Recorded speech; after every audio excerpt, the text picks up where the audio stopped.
We're gonna go for a walk. This is the north end of Epic Acres 2. So we're just gonna go down through here. I haven't walked back through here since I was probably 15 years old. So kind of bought it without even walking through it, but I knew I wanted it. It's gonna be some good swamp. We're gonna go just past this. We got a big buckthorn problem. We're gonna pull all them next year and skid steer and plant some red Osage dogwood. We're just walking through here and seeing what we got. It's pretty thin in here.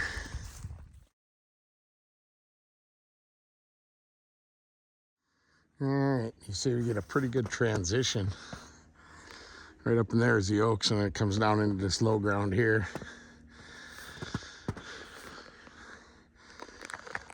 I have to just figure it out. It's gonna take some years of fixing. We should make her pretty good. So I find this pretty interesting. We're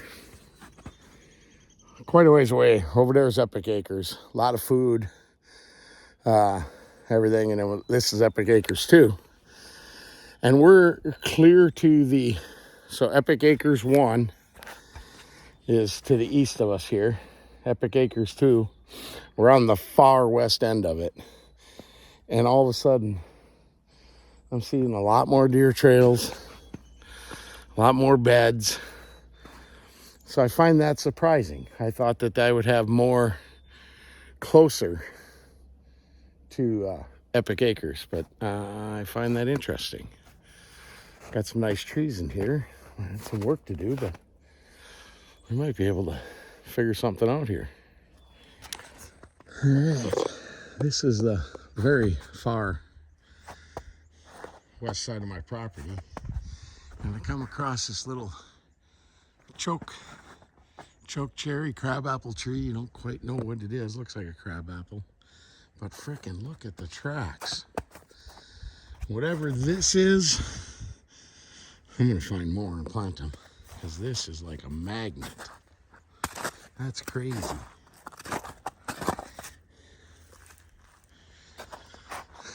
And I see I got a neighbor, looks like he's tapping a maple tree over there, right on the line. Probably a little bit on my side, but I ain't gonna fight over it right now.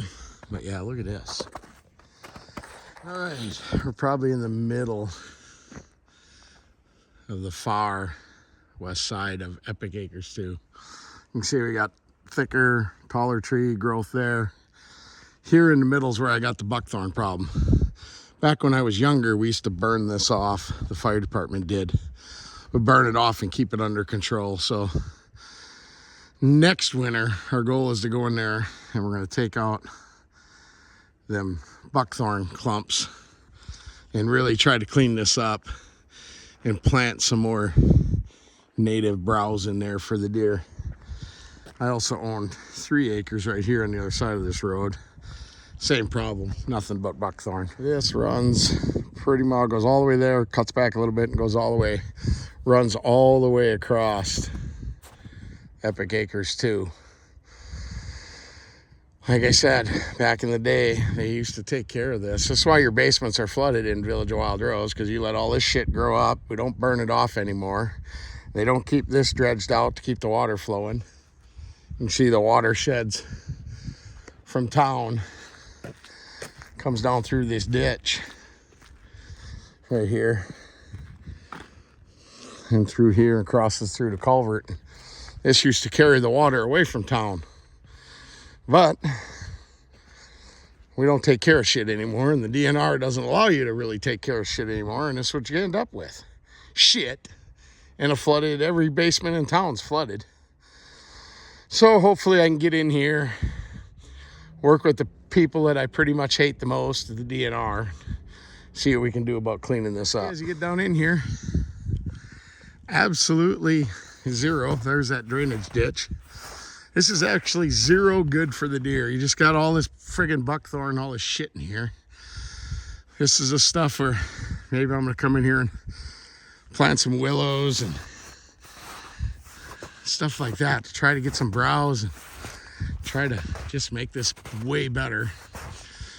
So even though this is private property, you got over there is the Village of Wild Rose. Over there is basically swamp, no hunting, Village of Wild Rose. I own all of this, and on the other side there, you can see where them pines are over that way. That's ours there too. So we got a pretty good chunk here to work with. Like I said, I haven't really walked through here since I was probably 15. Probably the last time I was through here is probably my junior year of high school. Would have been 1986. And we were burning this off. The fire department used to burn this every year, and that's what kept control of a lot of this crap. And since they don't do it anymore, it's kind of shit. Maybe I'll talk to them. We can start doing controlled burn again. We'll see what's up. But this is what happens when you don't manage property. In 35 years, basically this has turned to nothing any good for the deer. You know, this shit's all dead. The whole thing is dead. So it ain't good for shit. But yeah, a lot of work to be done. Just all choked back. When I was probably in 6th grade, we used to be able to ice skate all the way through here. This used to be probably half that, about that wide, half that wide. But it was all flowed and didn't have all this grass built up and everything. I don't know what I'm gonna do, but I'd like to turn this back into a flowing stream somehow. Like I said, a lot of friggin' work to do. Just a shame. It's pretty neat to find stuff from way back when. But you can see that high mound there. They used to dredge this. This is the corner right here, but they used to dredge this back in the day and put the dirt up there, and now big trees growed up there. But again, you know, management. DNR doesn't allow you to do a lot of stuff anymore. I went through, listen, I walked all of this in here, all of that. Not one silky dogwood, not one red osier dogwood plant. That shit does nothing for the deer. I really thought I would find more spots in here where the deer were bedding. I did find some way up in that corner over there. But all through here, it's just not holding deer. This is basically useless ground. And what sucks is it's right here in the village. And now that I own it too, you know, it could be a giant refuge. I just got a lot of fucking work to do. And the problem that sucks is I could bring the DNR in here and explain till I'm fucking blue in the face on what should be done.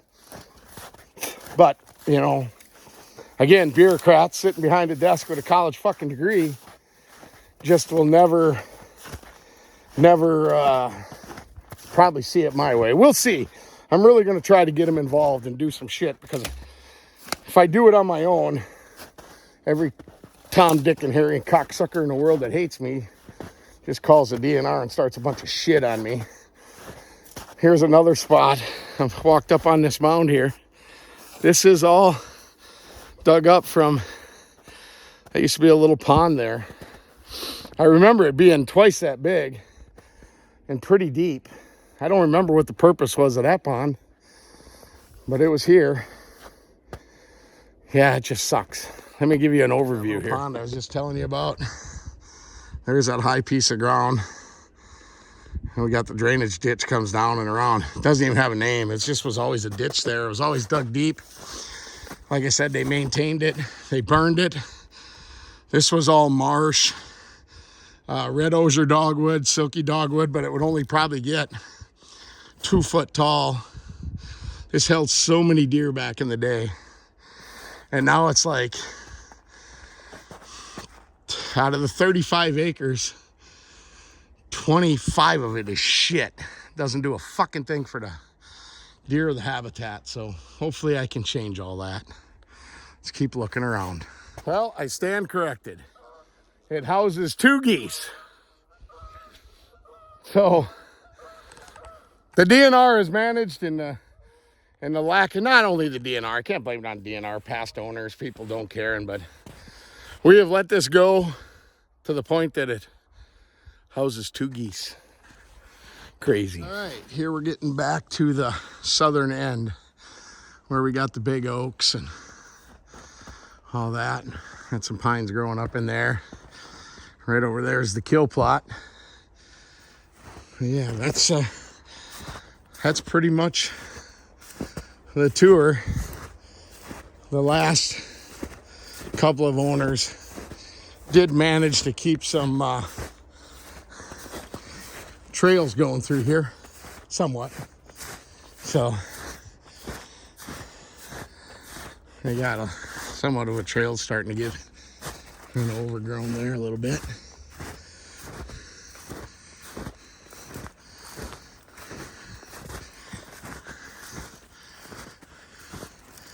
Yeah. So there it is, folks. All right, folks. Epic Acres 1, Epic Acres 2. So this is the red osier that we're looking for right here. The deer will browse the shit out of this. And this just used to grow crazy in there and in here. But it's really easy to pick out because it's red. So if you wanted to, you could take and clip this back and put it in a bucket with water. That's the way we've done it, and we get some roots out of it. And then you can come back in and plant it. You can also get it as just sticks and stick it in the ground, but I've seen about 25% of that.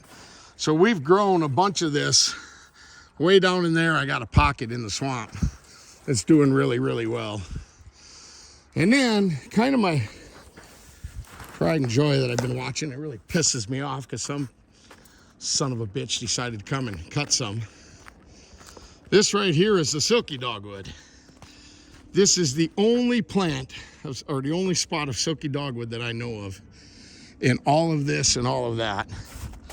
And you can see somebody came and already clipped it, which, I mean, they'll plant it, and I guess that's good, but I kind of been saving this. This is going to be, I'm going to clip all of these this year and transplant that and get that growing again. There used to be quite a bit of this, not a lot. This is actually getting to be rarer and rarer here in the state of Wisconsin. But like I said, I got a pretty good little group going there. So yeah, that's it, folks. Got my work cut out for me.